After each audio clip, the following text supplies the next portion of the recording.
우리 함께 하나님의 말씀 마태복음 7장 24절에서 27절에 있는 말씀을 함께 보도록 하겠습니다. 마태복음 7장 24절에서 27절에 있는 말씀입니다. 그러므로 누구든지 나의 이 말을 듣고 행하는 자는 그 집을 반석 위에 지은 지혜로운 사람 같으리니 비가 내리고 창수가 나고 바람이 불어 그 집에 부딪히되 무너지지 아니하고 이는 주추를 반석 위에 놓은 까닭이요 나의 이 말을 듣고 행하지 아니하는 자는 그 집을 모래 위에 지은 어리석은 사람 같으리니 비가 내리고 창수가 나고 바람이 불어 그 집에 부딪히매 무너져 그 무너짐이 심하니라. 아멘. 오늘 금요일 저녁 우리 함께 나눌 말씀의 주제는 나는 자랑스런 재림교인입니다 라고 하는 말씀으로 함께 은혜를 나누도록 하겠습니다. 오늘 본문 성경 구절에서는 하나님께서 말씀에 순종하는 자라야 반석 위에 집을 짓는 지혜로운 사람이다 라고 이야기하셨습니다. 이 말을 신뢰하십니까? 그리고 성경에서는 그 반대로 뭐라고 말씀하셨냐면 말씀에 불순종하는 사람은 모래 위에 집을 짓고 뭐한 사람이라고 이야기했어요? 어리석은 사람이다 라고 이야기했습니다. 오늘 이 본문의 내용이 나오는 배경은 예수님께서 산에서 제자들에게 하신 말씀, 산상수훈의 말씀 중에 나오는 장면입니다.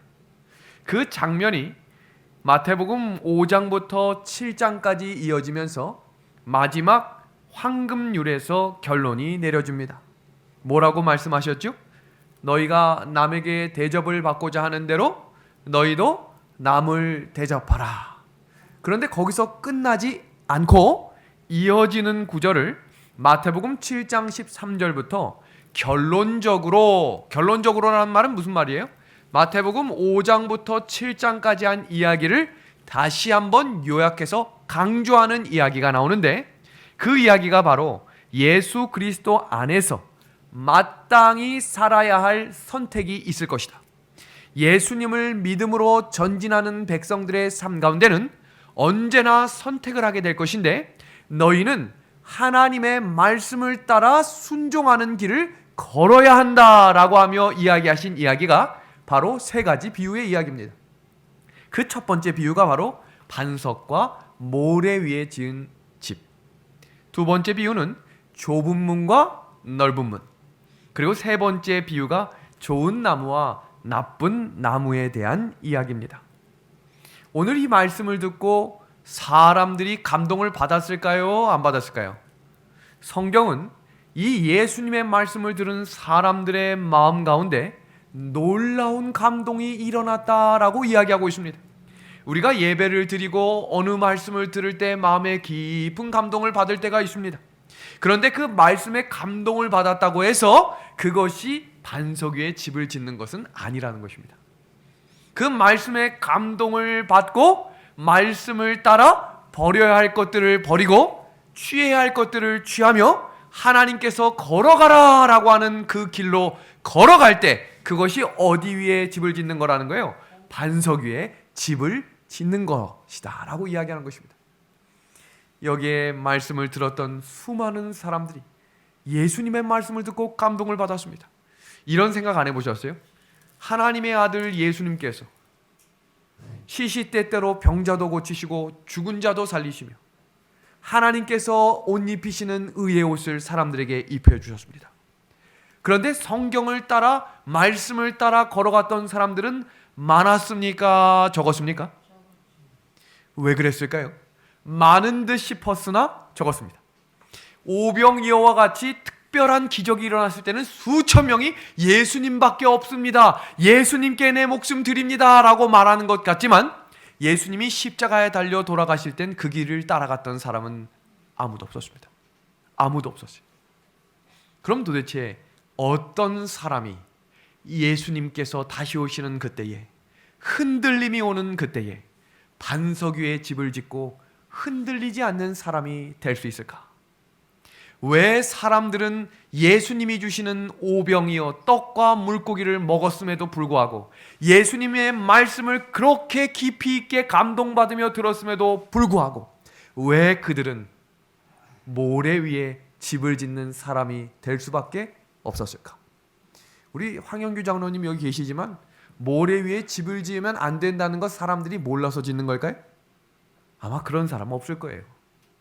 왜 그런데 사람들은 모래 위에 집을 짓고 있는 것일까? 그 이유를 영감의 글이 이렇게 소개하고 있습니다.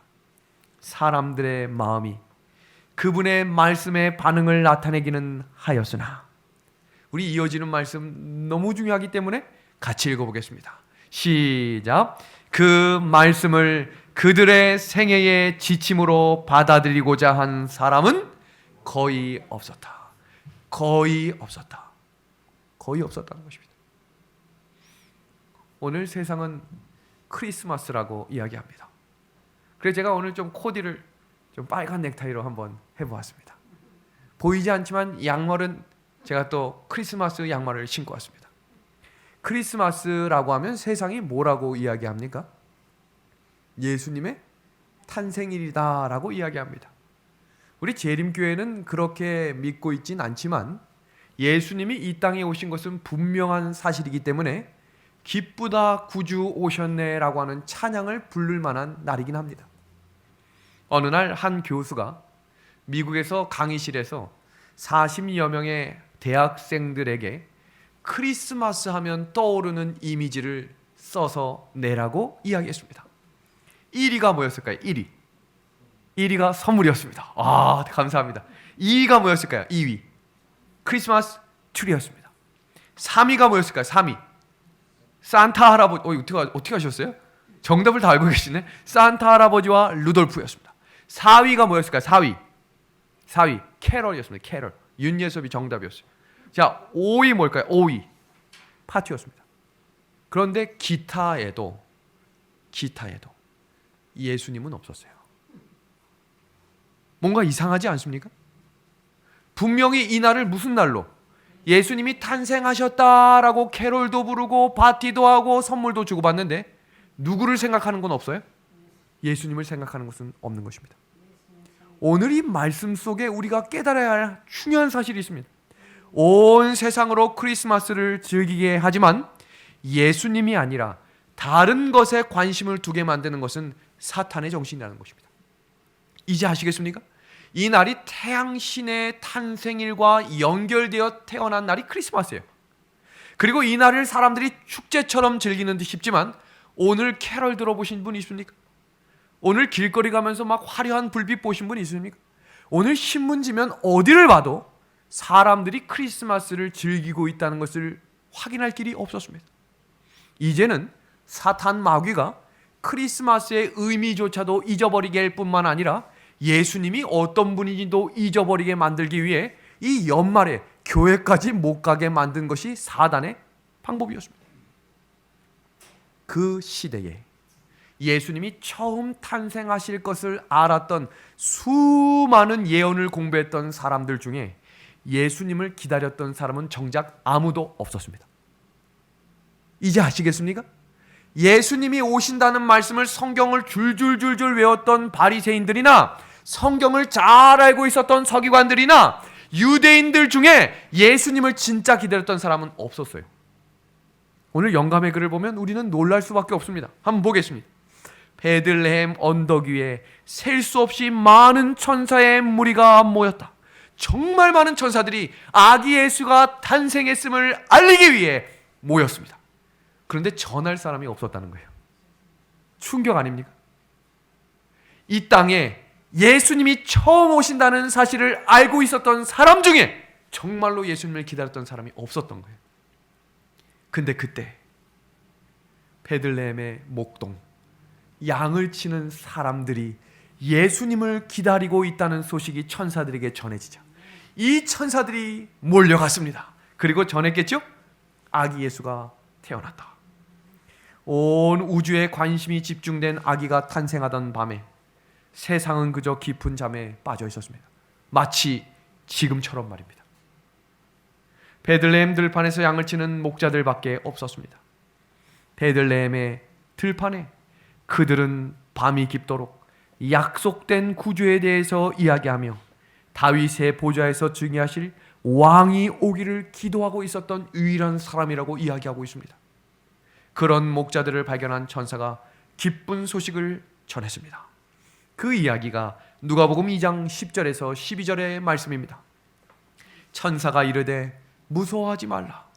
보라, 내가 온 백성에게 미칠 큰 기쁨의 좋은 소식을 너희에게 전하노라.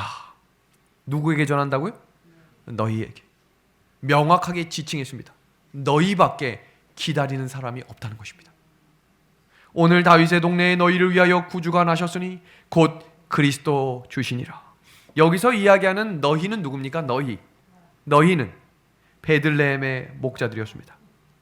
인류가 들어야 될 가장 큰 기쁜 소식은 제사장들도 아니었고 율법사들도 아니었으며 유대인들도 아니었고 예수님을 사랑한다고 말했던 사람들도 아니었습니다. 누구였습니까? 베들레헴 목동. 그 사람들은 누구였는가? 성경대로 기다리던 사람이었어요. 반석 위에 집을 지은 사람들, 성경대로 기다리는 사람만이 예수님이 오신다는 기쁜 소식을 듣고 전할 수 있는 사람이 된다는 사실을 기억하십시오. 그 모두가 잠든 깊은 밤에 그들은 무엇을 했는가? 영감의 글을 보겠습니다. 소년 다윗이 양을 쳤던 들에서 목자들이 밤을 지새우며 여전히 양을 치고 있었다. 그들은 고요한 시간에 약속된 구주에 대하여 서로 이야기하며 다윗의 보좌에 즉위하실 왕께서 오시기를 기도했다. 아멘인가요? 아멘입니다. 베들레헴 내 목자들만이 예수님의 탄생을 기다리고 있었습니다. 예수님에게 관심을 집중해야 기쁜 소식을 들을 수 있는 사람이 되고 전할 수 있는 사명을 감당할 수 있는 것입니다. 우리는 성경대로 예수님을 믿고 성경대로 예수님의 재림을 기다리는 재림 성도가 되어야 합니다. 너희에게 전하노라. 우리는 그런 너희가 되기를 우리 예수님의 이름으로 소망합니다. 그 사람들의 특징은 성경대로 따라가는 사람들이었다는 사실입니다. 마태복음 24장은 재림의 징조에 관련된 장입니다. 가장 강조되고 반복되는 징조가 바로 사람의 미혹을 조심하라는 것입니다. 세상에 일어나는 여러 가지 문제와 사건과 사고가 지금 물밀듯이 밀려오고 있지만 그 중에서 가장 경계하고 주의해야 할 일들은 사람을 조심해야 합니다.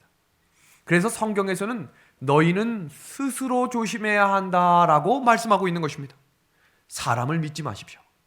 목사도 믿지 마시고 아무리 좋은 사람이라고 해도 믿지 말고 뭐만 믿고 전진하는 거예요? 하나님의 말씀을 믿고 전진하는 교회가 성경대로 걸어가는 교회라는 사실을 잊으시면 안 됩니다.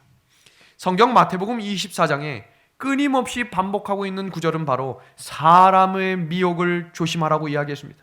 그 미혹하는 사람들의 특징을 거짓 선지자라고 이야기하며 사람을 절대로 믿어서는 안 된다라고 이야기하며 할 수만 있으면 택하신 자들도 미혹하겠다라고 이야기합니다. 그래서 사람들이 너희에게 말할지라도 너희는 믿지 말라라고 이야기하고 있습니다. 성경에서 이단이라는 단어가 나오는 것을 알고 계십니까? 성경 사도행전 24장 5절에 그 이단에 대한 장면이 이렇게 기술되고 있습니다. 우리가 보니 이 사람은 전염병 같은 자라. 천하에 흩어진 유대인을 다 소요하게 하는 자요 나사렛 이단의 우두머리라. 나사렛 이단이라고 하니까 누구랑 연결되어 있는 것 같아요? 나사렛 예수의 사람인데 누가 이단이라는 거예요? 지금 예수가 이단이고 그 예수를 전하는 저 사람도 뭐라는 거예요? 이단이다 이 말이에요. 사도 바울이 말씀을 전하면 지금 코로나 전염병처럼 너무 순식간에 퍼지는 그 시대에 사람들이 그것을 두려워 바울을 뭐라고 지칭한 거예요? 이단이다. 이단이다. 이어지는 장면입니다. 디도서 3장 10절입니다. 이단에 속한 사람을 한두 번 숭배한 후에 멀리하라. 이어지는 베드로후서 2장 1절의 말씀입니다. 그러나 백성 가운데 또한 거짓 선지자들이 일어났었나니 이와 같이 너희 중에도 거짓 선생들이 있으리라. 그들은 멸망하게 할 이단을 가만히 끌어들여 자기들을 사신 줄을 부인하고 임박한 멸망을 스스로 취하는 자들이라. 지금 여기서 이야기하고 있는 세 개의 이단은 똑같은 이단이 아닙니다. 여기서 이야기하는 이단 중에는 진짜 이단이 있고 가짜 이단이 있습니다. 지금 대한민국에서도 이단시 취급되는 교파로 대표적인 7교회 교단을 지칭하고 있는데 오늘 그 내용을 살피려고 하는 것입니다. 도대체 제7일 안식일 예수 재림교회는 어떤 교회인가? 우리가 다니고 있는 교회는 왜 이렇게 소수가 믿고 있는 것 같이 항상 힘이 없어 보이는가? 우리 춘천은하숙교회 소수의 교회죠? 연약한 교회 같습니까? 저는 1년을 지내면서 느낀 한 가지는 연약해 보이지만 강한 교회고 적은 수 같지만 수많은 별들이 모인 하나님의 교회임을 확신합니다. 믿음을 가지고 전진해야 합니다. 그러면 지금 여기서 세상이 이야기하는 이단과 성경이 이야기하는 이단의 큰 차이가 무엇이냐는 것입니다. 마태복음 7장 21절에 있는 말씀입니다. 나더러 주여 주여 하는 자마다 다 천국에 들어갈 것이 아니요 다만 하늘에 계신 내 아버지의 뜻대로 행하는 자라야 들어가리라. 주님이라고 하는 이름을 안다고 해서 주님께 기도한다고 해서 다 하나님의 자녀가 아니라는 것입니다. 하나님의 무슨 모델로 전진해야 된다는 거예요. 하나님의 뜻대로입니다. 뜻대로. 그럼 성경에서 말하는 하나님의 참된 교회의 특징은 무엇인가? 하나님의 말씀대로 전진하는 교회가 있고 하나님의 뜻을 전진하는 일에 함께하지 않는 교회가 있다는 거예요. 두 번째는 하나님의 진리를 알려고 하는 교인들이 있고 그런 거 의미가 없어요. 그냥 많이 있으면 되고 좋은 건물이면 되고 사람들이 많이 있는 곳에 가야 내 이익이 있다고 생각하는 하나님을 믿는 사람도 있다는 것입니다. 그리고 가장 중요한 한 부류의 사람은 하나님의 뜻을 알고도 고의적으로 순종하지 않는 성도들도 있다는 것입니다. 성경은 이러한 교회나 성도들이 이단이라고 이야기하고 있습니다. 지금 성경적인 이단의 분류는 두 가지가 있는데 첫 번째는 절대적인 이단과 두 번째는 상대적인 이단입니다. 우리 제7일 안식일 예수 재림교인들은 뼛속부터 계속 들어왔던 이야기가 진리교회라고 하다 보니 그냥 성경에 나온 진리가 무엇인지 모른 채 그냥 교회 안에 있으면 진리라고 생각할 수 있습니다. 그런데 주목하셔야 할 만한 사실은 하나님의 말씀을 온전히 깨닫지 못한 사람은 마지막 환난과 핍박이 올 때 끊어지겠다고 그랬어요. 그래서 우리가 지금 이 시간에 재림을 준비하는 한 가지의 방법은 진리가 무엇인지를 탐구하고 그 진리를 깨닫게 하는 성령을 구하며 진리를 깨달았을 때 있는 그대로 순종할 수 있는 좁은 문일지라도 혹 나에게 손해가 올지라도 그 길을 걸어갈 때 어디에 집을 짓는 사람이라는 거예요. 반석 위에 집을 짓는 사람이라고 오늘 본문이 이야기한 것입니다. 교회를 다니고 같은 교파에 있다고 해서 모두가 다 반석 위에 집을 짓고 있는 것은 아니라는 것입니다. 그러면 여기서 절대적 이단과 상대적 이단의 명확한 구분은 무엇인가? 절대적 이단입니다. 성경 해석을 잘못하여 성경의 진리나 원칙과는 다른 교리나 신조들을 가르치고 믿는 사람이나 집단을 뭐라고 부른다고요? 절대적 이단이라고 불러요. 그럼 상대적 이단은 무엇인가? 자신이 스스로 확신하는 신조나 지금 누가 중심인 거예요? 자신, 나, 교리와 다르게 믿는 집단이나 개인을 이단이라고 할 때 그것을 뭐라고 이야기한다고요? 상대적 이단이라고 합니다. 그럼 절대적 이단의 기준은 무엇인가? 성경밖에 없습니다. 성경. 그러면 상대적 이단은 무엇인가? 기준이 다수이거나 세력으로 결정지어진다는 것입니다. 그런데 오늘날 뿐만 아니라 예수님 당시에도 이와 같은 일이 끊임없이 반복되어 왔습니다. 요한복음 7장 32절을 보시면 그 당시 공회에 있었던 바리새파 사람들이 예수님께 어떻게 하면 흠을 잡을 수 있을까 고민하다가 자기의 사람들을 심어 놓습니다. 예수님이 하는 모든 말, 예수가 하는 행동들 다 적어와가지고 문제될 만한 것 가져와라. 근데 문제가 생겼어요. 무슨 문제인가? 거기에 침투했던 스파이들이 예수님을 따라다니다가 감동을 받았네. 예수님이 하는 말씀을 계속해서 이제 스파이니까 적어야 될 거 아니에요. 무슨 의미 있나 적어야 되는데 그 말씀을 적다가 감동을 받아버렸어요. 그 이야기가 시작됩니다. 그 예수를 잡으려고 아랫 사람들을 보냅니다. 이어지는 장면입니다. 갔다 왔어요. 근데 뭐라고 이야기하냐면 흠이 있습니다. 내가 잡아냈습니다. 라고 이야기하는 게 아니라 뭐라고 이야기하나 보세요. 참으로 그 사람은 선지자입니다. 어떤 사람은 뭐라고 이야기해요? 그분은 그리스도입니다. 그리스도가 어찌 갈릴리에서 나오겠느냐라고 이야기할 만큼 갔던 모든 사람들이 감동을 받고 돌아왔습니다. 그렇다면 여기서 진리를 탐구했던 올바른 사람들이라면 아 그래? 그럼 나도 한번 가봐야겠다라고 이야기해야 정상인데 뭐라고 이야기하나 보겠습니다. 그들이 하는 이야기입니다. 아랫사람들이 대제사장들과 바리새인들에게로 오니 그들이 묻되 뭐라고 이야기해? 어찌하여 잡아오지 아니하였느냐? 아랫사람들이 대답합니다. 그 사람이 말하는 것처럼 말한 사람은 이때까지 있었대요? 없었대요? 없었습니다. 진리 그 자체입니다. 생명 그 자체입니다. 근데 그 사람들이 뭐라고 이야기하나 보세요. 이것이 성경의 말씀입니다. 보겠습니다. 바리새인들이 대답하되 너희도 뭐 되었냐? 미혹되었느냐? 당국자들이나 바리새인 중에 그를 믿는 자가 있느냐? 무슨 말이에요? 지금 말씀이 중요한 게 아니에요. 진리가 중요한 게 아니에요. 누가 중심이에요? 우리 중에 믿는 사람 있는 거 봤어?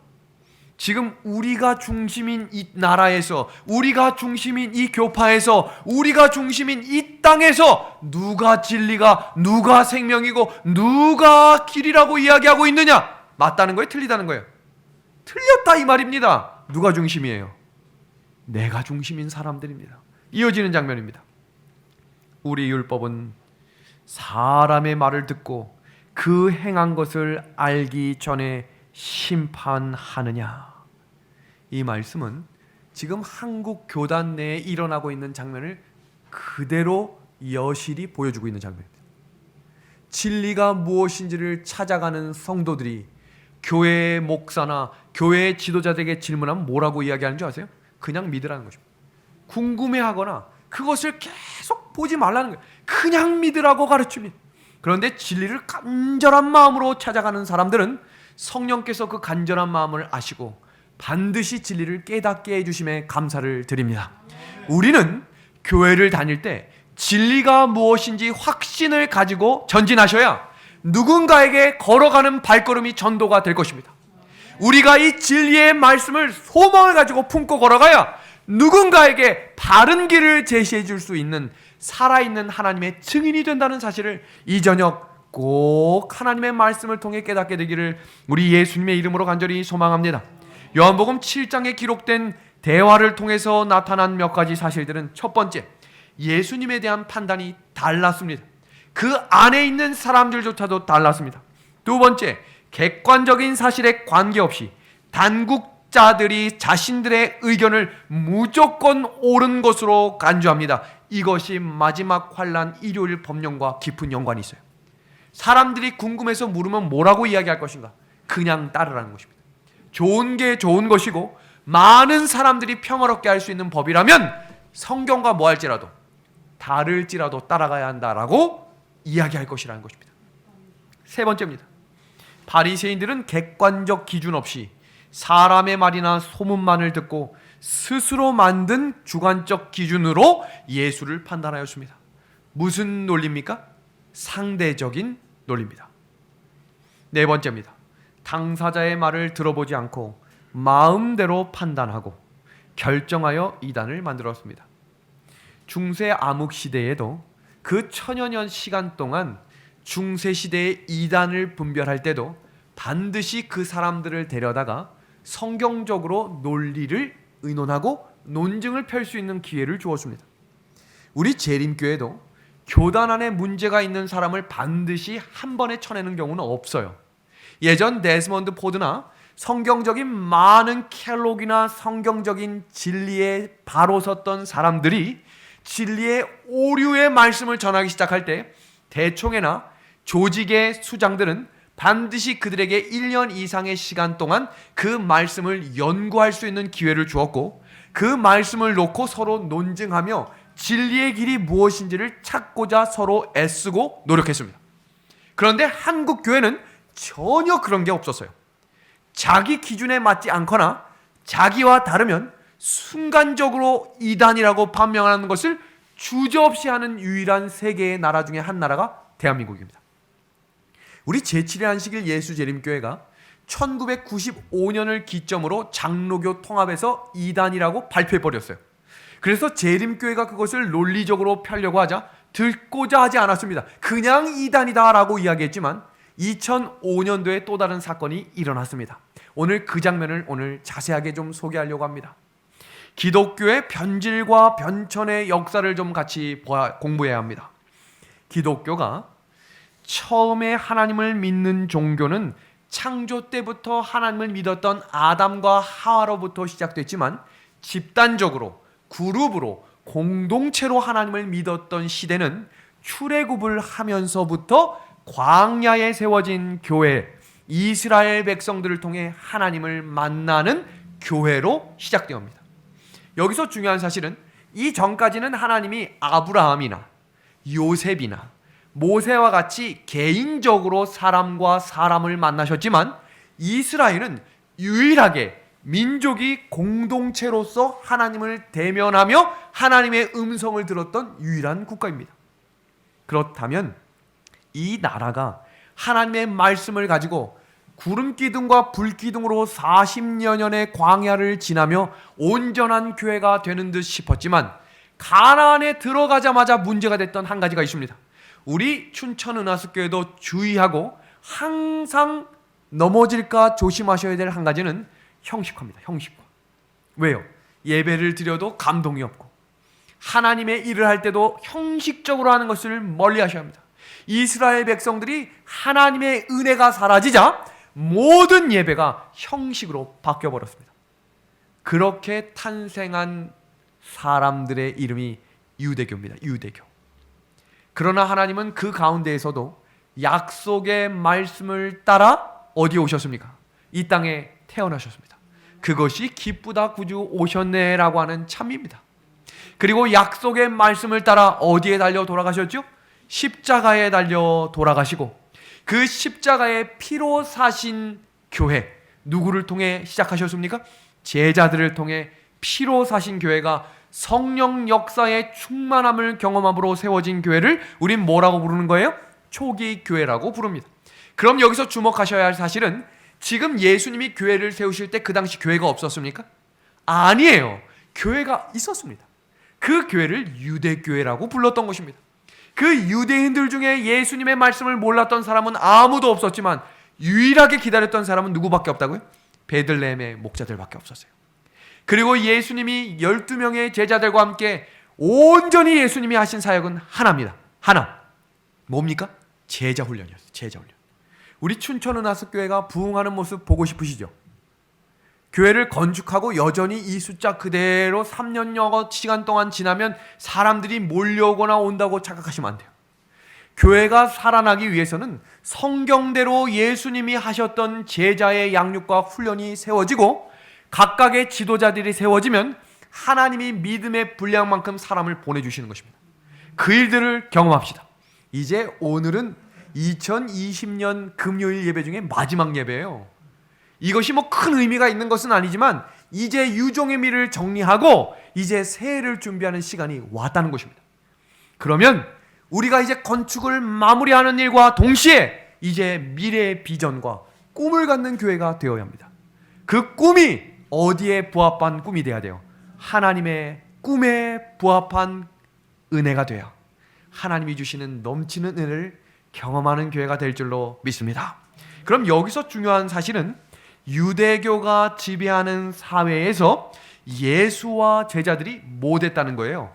이단이 됐다는 거예요. 그것이 아까 우리가 사도행전 24장 5절에 읽었던 나사렛 이단이다 라고 이야기했던 장면이 계속해서 이어지는 것입니다. 그래서 스데반이 뭐 맞아 죽었어요? 돌 맞아 죽었는데 그때에 돌을 들었던 사람들이 유대교들이었어요. 그렇다면 이 초기 교회는 끊임없이 전진하며 하나님의 말씀대로 살았는가? 아니었어요. 초기 교회에 뭐가 들어왔습니까? 이교도들이 들어왔죠. 에베소, 서머나 이어지는 두아디라 교회에 콘스탄티누스 황제가, 이거 역사적인 내용만 조금만 이해하시면 이 장면이 명확하게 이해되는 것입니다. 콘스탄티 황제가 로마 제국을 이교화시키기 위해 기독교로 본인이 신앙을 변개하면서 많은 사람들에게 기독교를 공인하자 이교도들이 물밀듯이 밀려들어오기 시작했어요. 그것이 교회의 이교화입니다. 이교화. 그러니까 초기 교회의 시작은 말씀과 성령 기도였지만 교회 안에 들어오는 변화되지 않았던 사람들과 동화되기 시작하면서 교회가 어떻게 되는 거예요? 타락하기 시작한 거예요. 그렇게 타락하게 세워진 교파가 가톨릭 교회였습니다. 이 가톨릭 교회가 온 세계를 지배하는 듯 싶었던 그 작은 뿔의 역사가 이루어지는 그 시간에 성경의 예언을 따라 전진했던, 말씀의 진리의 횃불을 들고 전진했던 누가 일어났죠? 개혁자들, 마틴 루터와 찡글리와 위클리프 등 하나님의 말씀대로 따라 살겠다라고 했던 사람들이 전진하기 시작하며 세운 교회가 어떤 교회입니까? 개신교회였습니다. 개신교회. 그러면 가톨릭 교회 시대에는 개혁자들과 개신교가 무슨 취급받았어요? 무슨 취급받았어요? 이단이라고 취급받았어요. 그리고 이 개신교회가 지금까지 이어져 나오면서 1844년 여름에 바벨론에서부터 나오라라고 하는 천사의 기별을 부인했던 그곳이 바벨론이 되며 개신교회가 뭐가 됐다고 성경이 이야기하고 있습니까? 세속화가 되었다라고 이야기하는 것입니다. 그리고 하나님께서는 성경계시록 12장 17절에 하나님의 그 여자의 무슨 자손? 남은 자손이 태어날 것을 예언하셨으며 그 남은 자손이 태어나 지금 하나의 교회로 세워지며 전진하고 있는 교회의 특징은 무엇과 무엇을 가진 자라고 성경이 이야기하고 있죠? 말씀과 계명에 충실한 자라고 이야기하고 있습니다. 그럼 마지막 때에 이단 시대며 가장 피나는 공격을 받게 될 용이 분노하여 일어났던 그 남은 자손들의 특징은 뭘 가진 사람인 거예요? 성경 그대로를 가지고 전진하는 사람들, 말씀 그대로를 따라 전진하는 사람들과 싸우겠다는 것입니다. 그럼 이 장면에서 역사를 통해 보면 지배하는 다수가 정통교회인 시대는 한 번도 없었습니다. 그리고 두 번째는 이단 취급을 받는 무리 중에도, 여기서 중요한 것은 이단 취급받는다고 다 참된 그리스도인이 아닙니다.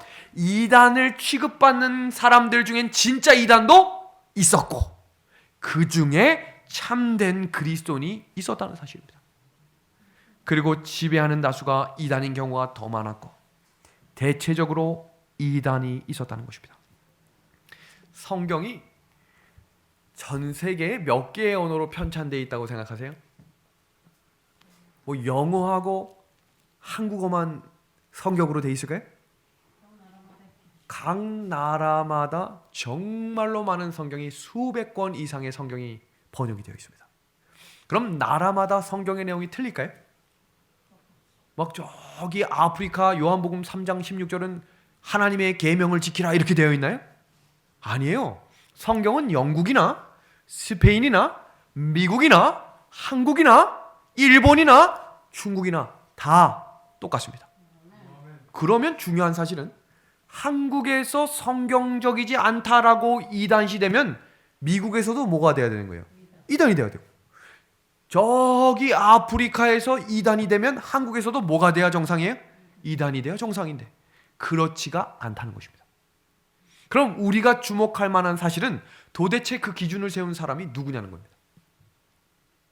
오늘 여기에 나오는 스페인어, 프랑스어, 아랍어, 독일어, 중국어, 영어, 한국어, 언어가 달라도 온 세상에서 사용하는 성경은 모두 무슨 성경이에요? 같은 성경입니다.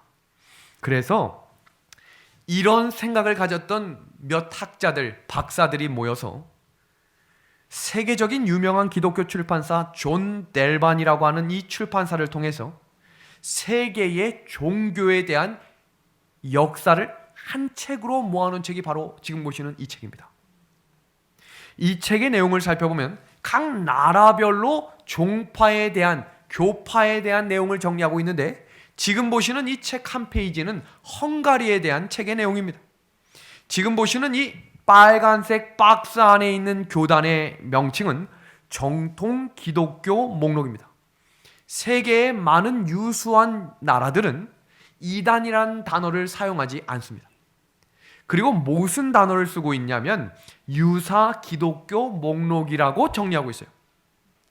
이 교단의 교파 내용 중에 우리가 살펴야 될 한 가지 내용은 제7일 안식일 예수 재림교회는 세계의 어느 위치에 있고 세계 각 나라에서 어떻게 종교적인 위치와 영향력을 끼치고 있는지를 살펴야 합니다. 이 책의 내용을 살펴보면 첫 번째입니다. 지금 이 장면은 베네수엘라라고 하는 나라의 가장 탑 클래스, 가장 위쪽에 있는 종파가 무엇인가? 세븐데이 어드벤티스트. 어느 교회입니까? 제7일 안식일 예수재림교회입니다.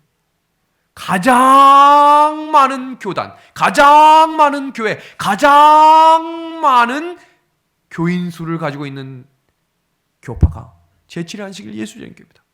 다음은 짐바브웨입니다. 짐바브웨. 두 번째로 교인 수가 많고 교회가 많은 어디입니까? 세븐데이 어드벤티스트 처치입니다. 이어지는 또 다른 한 나라는 필리핀입니다. 필리핀의 가장 영향력을 가진 하나의 교단이 어디 교회예요? 세븐데이 어드벤티스트 처치입니다. 지금 이 말은 무슨 말을 의미하는가? 개신교회에서도 각 나라마다 가장 영향력을 끼치며 사회에 이바지를 하고 건강개혁뿐만 아니라 구호봉사와 나라마다 필요한 일들을 연결하는 교파의 이름이 물어보면 뭐라고 대답한다고요? 제7일 안식일 예수 재림교회라고 이야기하는 것입니다. 제가 지금 이 한국의 춘천에 있는 이 조그만 교회에서 무슨 그런 이야기를 하십니까? 라고 이야기하실 수 있지만 재림교회에 대한 자부심을 가지십시오. 이 교회를 하나님이 어떻게 세우셨고 이 교회를 통해 하나님이 무슨 역사를 이루실지를 알아야 마음 가운데 겸손하지만 자신감과 마지막까지 끝까지 걸어갈 수 있는 용기를 갖게 되는 것입니다. 지금 이 사진은 교단 안에, 미국에 있는 교단의 순서를 차례대로 적어놓은 것인데 지금 미국의 주요 정통교회가 29개, 기타 정통기독교가 1158개, 정통기독교 합계해서 총 몇 개예요? 1187개입니다. 그럼 제7일 안식일 예수 재림교회는 어디에 속하는가 찾아보니 주요 정통기독교에 소속되어 있는데 탑 위치에 차지해 있는 거예요. 세계를 지배하고 세계 초인류 국가라고 하는 미국에서도 제7일 안식일 예수 재림교회가 사회적으로 영향을 끼치며 좋은 교파로 지지받으며 인정받고 있다는 사실을 기억하시라는 겁니다. 지금 보시는 이 사진은 미국의 베리 블랙 목사님이라고 하는 분이신데 재림교인이시며 미 상원 의원의 원목인데 그냥 1년만 한 것이 아니라 2020년 지금까지 17년 동안 그 일을 하고 있는 목회자가 어디 교회라고요? 재림교회입니다. 유튜브에 베리 블랙 목사님이라고 치면 이분이 상원 의원 앞에서 한 설교가 수천만 건의 유튜브 조회수가 있는데 제가 보고 눈물을 흘렸어요. 너무너무 감동적인 말씀을 전하는 것입니다. 지금 이 장면은 국가 주요 행사의 대표 기도를 하고 국가 단위 나라와 나라의 대표자들이 만나는 자리에는 반드시 이분이 가서 대표 기도를 해줍니다. 지금 보시는 이 사진은 가운데 있는 사진의 노란색 동그라미는 오바마 대통령이 취임할 때도 누가 기도해 주는 거예요? 베리 블랙 목사님이 기도해 준 거예요. 그 옆에 있는 사진은 트럼프 전 대통령이 국가의 아주 중요한 사안을 놓고 회의를 시작하기 전에 누가 와서 말씀을 전하고 기도해 주는 거예요? 베리 블랙 목사님. 어느 교단이라고요? 제7일 안식일 예수재림교회입니다. 상원 의원들에게 주 1회 성경 공부를 가르치고 오바마 취임식과 트럼프를 주재하는 매우 중요한 안건에 참여하는 목회자. 만약에 지금 현재 한국 재림교회 연합회장님이 대통령 조찬 기도에 가서 설교한다고 하면 깜짝 뒤집혀져서 데모하는 나라는 대한민국밖에 없을 것입니다. 이제 이해하시겠어요? 이런 일들이 우리에게 믿음과 자신감과 하나님이 이 교회를 어떻게 붙들고 계신지를 기억하셔야 합니다. 존 벤카슨이라고 하는 분 혹시 기억하십니까? 예전 1990년대 샴 쌍둥이를 성공적으로 수술을 완료하고 지금까지 그 쌍둥이들이 잘 살고 있습니다. 그리고 그의 영향력이 얼마나 큰지 제45대 대통령 후보까지 올라갔고 지금은 현재 주택관리 관련된 국방부 장관과 같은 장관의 역할을 역임하고 있습니다. 그분도 어디 교단이라고요? 제7일 안식일 예수재림교회입니다. 이것은 그냥 제가 찾은 자료뿐만 아니라 세계적인 석학들과 인정받는 모든 신앙 사전과 국가에서 제편한 사전에도 이렇게 되어 있습니다. 옥스퍼드 기독교 사전을 보겠습니다. 그들은 성경이 신앙과 행실에 무오한 규칙을 제공하며 그리스도의 재림이 임박했음을 믿는 충실한 기독교 단체이다. 그리고 또 다른 종교 사전을 보면 비록 어떤 기독교인들은 그들을 이단이라고 비난하지만 제7일 안식일 예수 재림교회 신학은 본질적으로 뭐하다고요? 정통이다. 재림교인들은 모든 기독교인들이 지니고 있는 기본 신앙을 똑같이 가지고 있고 신구약 성경의 권위를 받아들인다.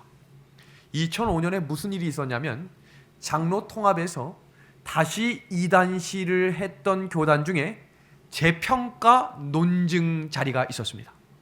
그때 미국에서 가장 유명한 석학 박사를 초청해서 각 교단을 다시 한번 재평가하는 시간에 제7일 안식일 예수 재림교회도 평가되었고 그때 평가에 발표된 내용이 2005년 3월 31일 신문에 대문짝만하게 났습니다. 제7일 안식일 예수 재림교회는 재평가되어야 하며 한국에서 이단시하는 문제는 사라져야 함을 성경적으로 논증을 완료함을 발표한다. 아멘 아무도 안 하시네요. 원래 다 알고 있으셨기 때문이죠. 여기서 중요한 사실은 그 다음날 바로 장로교회가 또 항소했어요. 그런데 재판을 통해서 나온 결론은 그 말이 맞다는 것입니다. 그래서 신문지면과 여러 지면을 통해 이야기했지만 그렇다면 왜 많은 개신교회 성도들과 왜 많은 개신교회 목사들은 이 내용을 모르고 있는가? 진리를 탐구하지 않는 것입니다. 제가 교제하고 있는 침례교회와 순복음교회 목사님들이 몇 명 있습니다. 제가 영월 지역에 있을 때는 배드민턴을 열심히 쳤던 이유는 물론 건강을 위해서도 쳤지만 새벽에 운동을 하러 나가면 부지런한 사람만 운동 나와요. 새벽 6시 반부터 7시 반에 운동을 하려면 적어도 5시 반에는 일어나야 해요. 그 분들 중에 많은 분들이 지역 유지들이었습니다. 농협장이나 우체국장이나 그 지역의 시의원이나 군수님도 그 시간에 자주 나오셨어요. 그러니까 제가 2년 동안 거의 하루도 빠짐없이 나가기 때문에 운동만 할 뿐만 아니라 운동 쉬는 시간에 이런저런 대화를 해요. 당시 경찰서 과장도 제가 재림교회 목사인 걸 알았어요. 그 전까지 재림교회 목사는 뿔이 난 줄 알았대요. 왜냐하면 그 지역에서 그냥 이유가 없어요. 이단이라는 거예요. 이단. 아무것도 몰라요. 그냥 그 교회가 뭘 믿는지 무슨 교리인지 성경을 안 믿는 교회인 줄 알았대요. 근데 제가 쉬는 시간마다 이런저런 이야기를 하고 감리교회 목사님뿐만 아니라 개신교회 성도들이 와서 저한테 질문하는데 제가 일목요연하게 정리해서 편지를 써서 드리니까 그분들이 담임 목사에게 묻지 못하는 질문들을 하기 시작했어요. 그러면서 그분들이 이야기하는 한 가지는 재림교회가 신앙대로 말씀대로 따라가는 교회임을 믿게 되었습니다. 이제 아시겠습니까? 제가 믿고 지내는 절친한 순복음교회 목사님에게도 부조와 선지자와 각 시대의 대쟁투를 읽게 선물 드렸더니 깜짝 놀라는 거예요. 이게 어느 교단에서 나온 책이냐는 거예요. 제가 그래서 처음에는 아주 좋은 교단에서 나온 것이니 읽어보십시오 라고 하고 드렸어요. 왜냐하면 처음부터 이야기하면 안 읽을까 봐. 다 읽고 나서 이어지는 책 어디 있냐는 거예요. 그래서 제가 학원도 드리고 실물 교훈도 드리고 교회 증언까지 빌려드렸어요. 이렇게 교회에 대한 진리를 탐구하고 알아가고자 하는 진리의 백성들이 깨어나고 있습니다. 믿음의 하늘 가족 여러분, 먼저 복음을 알고 있고 졸고 계신 성도들이시여, 깨어나십시오. 진리의 말씀을 갈급한 심령으로 찾아다니는 목마른 사슴과 같은 하나님의 백성들이 진리의 말씀이 있는 곳이라면 이제 모든 것을 내려놓을 준비를 하고 찾아다니기 시작한 백성들이 늘고 있다는 것입니다. 하나님께서는 우리에게 오늘 이렇게 말씀하십니다. 사도행전 17장 11절의 말씀입니다. 베레아에 있는 사람들은 데살로니가에 있는 사람들보다 더 너그러워서 간절한 마음으로 말씀을 받고 이것이 그러한가 하여 날마다 성경을 상고했다라고 이야기합니다.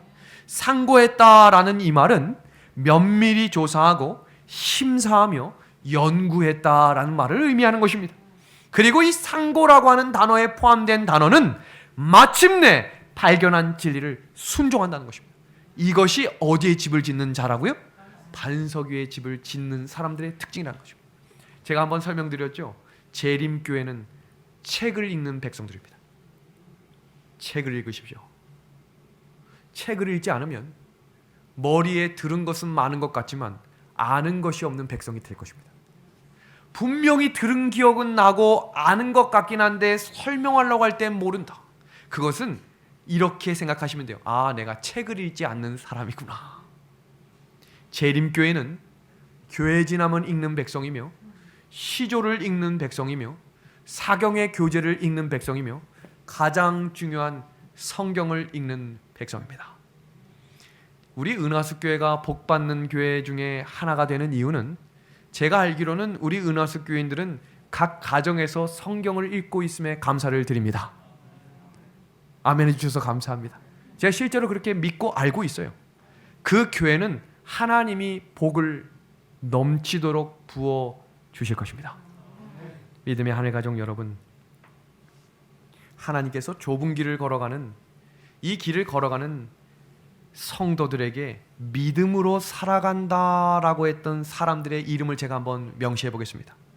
에녹, 노아, 아브라함, 사라, 이삭, 야곱, 요셉, 모세, 라합, 기돈, 모두 그 시대의 진리를 가지고 있었던 소수의 사람들이었어요. 어떤 사람은 다른 사람들에게 돌을 맞기도 했고, 어떤 사람은 당신만 사라지면 이 세상이 평화로울 것이라고 이야기를 들으며 조롱받으며 걸어갔지만 그들은 믿음을 가지고 전진했습니다.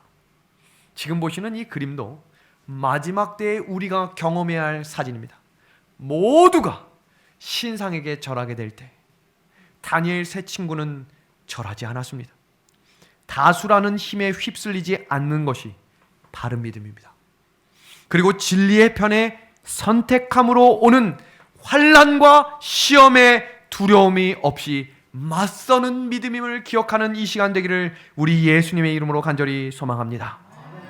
초기 교회의 백성들은 똑똑하거나 잘나거나 부자이거나 사람들에게 인정받는 사람이 아니었어요. 무시받고 멸시받으며 너 같은 사람이 뭘 할 수 있느냐라고 하는 어부 출신의 사람들이 성령을 경험하자 수천 명의 사람들을 변화시키는 하나님의 도구가 되었다는 사실입니다. 믿음의 하늘 가족 여러분, 우리에게 하나님이 주시는 은혜가 필요합니다. 지금 재림 준비를 어떻게 할까 고민하며 질문하시는 성도들이 매우 많습니다. 그때 기억하셔야 될 것은 우리는 1844년 이후에는 사건과 때와 날짜 중심에서 사명 중심으로 돌아섰다는 것을 기억하십시오. 언제 예수님이 오실까라는 질문이 아니라 어떻게 예수님을 전할까로 전환된 교회의 이름이 제7일 안식일 예수 재림교회입니다. 그래서 재림 성도들은 세계 선교에 주목함으로 사명을 이루기 위해 이 땅에 세워진 교회임에 감사를 드립니다. 지난 대총회 때 많은 사람들이 씨 뿌리기 운동을 할 때 제가 들은 소식 중에 너무나 감동적인 사실은 씨 뿌리기 운동에 참여하는 교단 중에 브라질 교회의 한 목사님이 나와 이렇게 이야기한 거예요.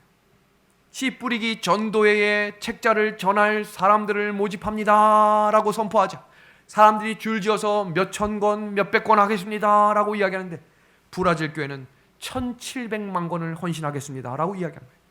부자이거나 가진 것이 많기 때문이 아니라 우리 교회가 이 땅에 존재하는 이유는 하나님의 복음을 아직 알지 못하는 그들에게 복음을 전하기 위해 존재하는 교회임을 믿기 때문입니다. 그리고 포켄버그라고 하는 지금 중국 연합회장님은 저기 미국에서 오신 선교사인데 중국이 지금도 선교가 어렵고 힘들죠? 우리 춘천은하수교회는 감동받을 준비하셔야 돼요. 중국의 지하교회에서도 건축 헌금하셨습니다. 이 교회가 어떻게 지어지고 있는지를 기억하십시오. 말할 수 없는 세계 각 지역에서 말할 수 없는 작은 헌금들까지 모여서 하나님께 예배드리는 헌신이 시작된 것입니다. 제가 어제 새벽에 깜짝 놀랐던 한 사실은 어떤 한 분이 무명으로 얼마를 보내신 줄 아세요? 20원을 보냈어요. 20원. 그래서 전 잘못 지킨 줄 알고 10번을 봤어요. 10번. 20원. 20억 말고 20원. 예.